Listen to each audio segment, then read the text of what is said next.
नमस्कार साथियों, कैसे हैं आप सभी लोग। मैं आपका दोस्त, आपका साथी अरुणेश। उम्मीद करता हूं आप सभी लोग कुशल मंगल होंगे। जी, सीधा मुद्दे की बात करते हैं और आज का मुद्दा है आम आदमी पार्टी। जी, मुद्दा आम आदमी पार्टी नहीं है, लेकिन आम आदमी पार्टी के साथ जो पिछले 7 से 8 सालों में जो घटनाक्रम रहे हैं, तो आज थोड़ा-सा उस पे चर्चा करेंगे। दोस्तों, राजनीति में एक बहुत बड़ा क्रांतिकारी परिवर्तन लाने का दावा करने वाली आम आदमी पार्टी, जो जिसके सुप्रीमो अरविंद केजरीवाल जी हैं, और उनका ये मानना था कि हम राजनीति में वीआईपी कल्चर को ख़त्म करेंगे और एक नई राजनीति को शुरू करेंगे। जनता ने इन्हें सराहा, दिल्ली में इनको मौका दिया।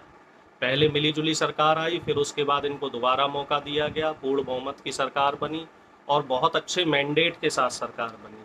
कई अच्छे मुद्दे लेके आए, जिसमें बिजली पानी के मुद्दे थे और भी तमाम चीज़ें थीं। और कहीं ना कहीं एक आम नागरिक को ऐसा लग रहा था कि हाँ, अब राजनीति में कुछ क्रांतिकारी परिवर्तन होंगे। हालांकि काफ़ी हद तक इन लोगों ने जो शुरुआती काम किए वो काफ़ी ठीक रहे। फिर उसके बाद धीरे धीरे ये लोग ब्लेम गेम खेलना, जैसे अपनी कमियों को दूसरे के ऊपर दिखाना कि भाई इसकी वजह से, केंद्र सरकार की वजह से हम ये नहीं कर पा रहे हैं, केंद्र सरकार की वजह से हम वो नहीं कर पा रहे हैं, मोदी जी की वजह से हम ये नहीं कर पा रहे हैं, एलजी की वजह से हम ये नहीं कर पा रहे हैं। तो ये ब्लेम गेम का काम शुरू हो गया। दिल्ली पूर्ण राज्य नहीं है, केंद्र शासित प्रदेश है, एमसीडी हमारे हाथ में नहीं है, पुलिस हमारे हाथ में नहीं है और भी तमाम चीज़ें हैं।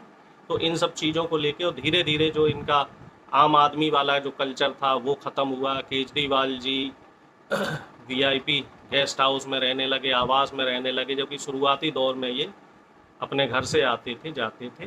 तो इन चीज़ों को देखते हुए फिर बात आई साहब दिल्ली में राज्यसभा सांसदों की, और ये तय हुआ, जो इनकी इंटरनल कमेटी है उसने ये तय किया कि कुमार विश्वास, पत्रकार आशुतोष सिंह और संजय सिंह, इन 3 लोगों को, क्योंकि जो समीकरण थे वो यही थे, इन 3 लोगों को राज्यसभा भेजा जाएगा।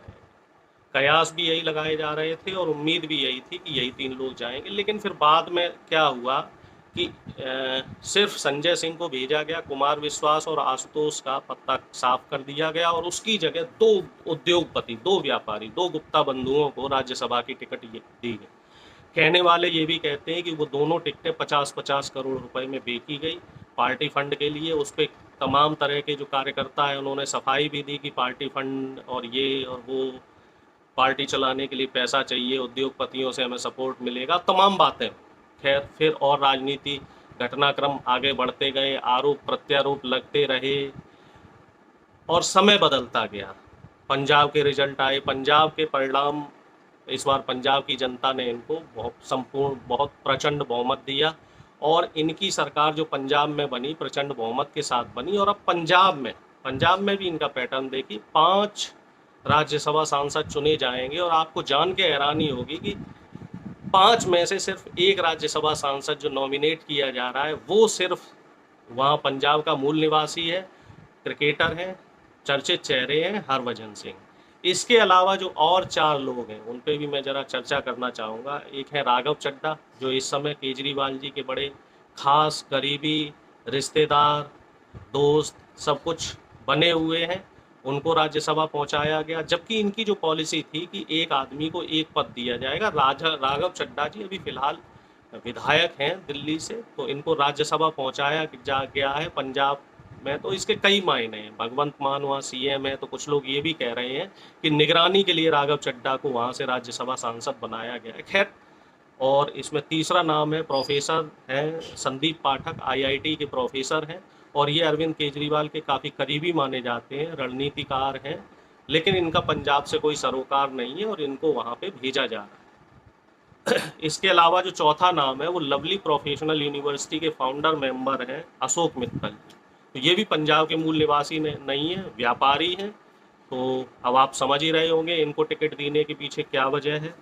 और जो 5वां नाम है वो है संजीव अरोड़ा का, जो बड़े बिजनेसमैन हैं, जिनकी कंपनियां दिल्ली में रजिस्टर्ड हैं, गुड़गांव के वो रहने वाले हैं, तो इनको टिकट दिया गया। तो अब इसमें देखने वाली बात ये है कि सिर्फ एक व्यक्ति हरभजन सिंह वो पंजाब के, और बाकी जो पैटर्न है अब कुल मिला के इनके 8 सांसद हो जाएंगे राज्यसभा के। और इसमें एक चीज और देखने वाली बात है, जो ये कह रहे थे कि आम आदमी की राजनीति करेंगे, अब इसमें 8 लोगों में से एक भी महिला नहीं है जी, सारे पुरुष हैं और सारे एक वर्ग विशेष के हैं, जैसे हम सवर्ण वर्ग कहते हैं, सारे सवर्ण जातियों के हैं। ये पैटर्न भी देखने लायक है कि जहां हम लोकतांत्रिक देश की बात करते हैं, जहां हम सबका साथ सबके विकास की बात करते हैं, और वहां आप सिर्फ एक वर्ग विशेष को 8 सीटें एक वर्ग विशेष को अगर आप राज्यसभा पहुंचा रहे हैं, तो कहीं ना कहीं आपकी निष्ठा पे, आपकी कार्यकुशलता पे प्रश्नवाचक चिन्ह लगा रहा है। इसमें कोई भी दलित नहीं है, कोई भी ओबीसी नहीं है, कोई भी माइनॉरिटी का नहीं है।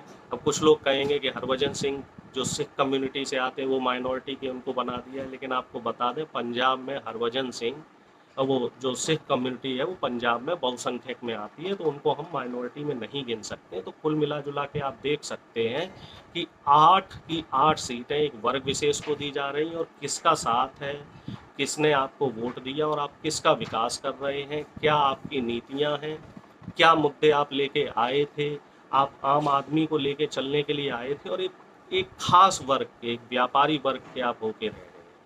तो इन तमाम चीज़ों पे सवाल तो उठते हैं साहब, और सवाल उठाना हमारा काम है। बाकी जवाब देना या ना देना ये केजरीवाल साहब का काम है, आम आदमी पार्टी के लोगों का काम है कि वो इस पे क्या सफाई देंगे, इस पे क्या कहेंगे। बाकी हमारा काम है सवाल करते रहना, और वो सवाल हम करते रहेंगे।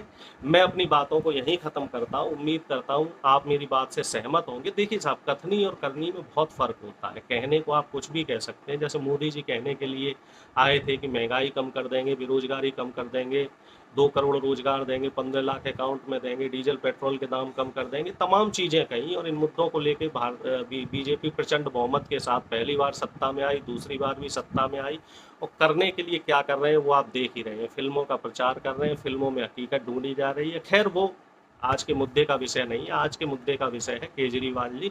तो जो ये मुद्दे कह के आए थे कि आम आदमी के लिए काम करेंगे, अब वो एक वर्ग विशेष के होके रह गए हैं। तो इस पे सवाल तो उठते हैं साहब, सवाल उठना लाजमी है। क्या आम आदमी पार्टी, कुछ विशेषज्ञ तो ये कह रहे हैं कि आम आदमी पार्टी जो है वो सिर्फ एक व्यक्ति विशेष की पार्टी है, यानी कि केजरीवाल जी की पार्टी, और ये कॉरपोरेट कल्चर की पार्टी बनने जा रही है। और इसमें ये पैटर्न देखने में भी आ रहा है। पहले 3 में से जो 2 राज्यसभा सांसद थे गुप्ता बंधु, वो कॉरपोरेट जगत के।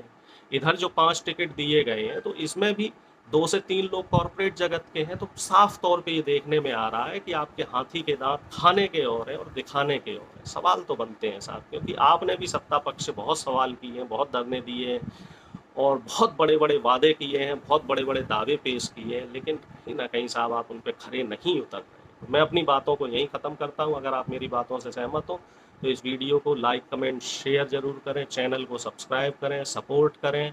और हाँ, मुझे ट्विटर पे फॉलो कर सकते हैं, YADAB ARUNESH, मेरा फेसबुक पेज DrARUNESH KUMARYADAB। आपका दिन शुभ रहे। बहुत बहुत धन्यवाद।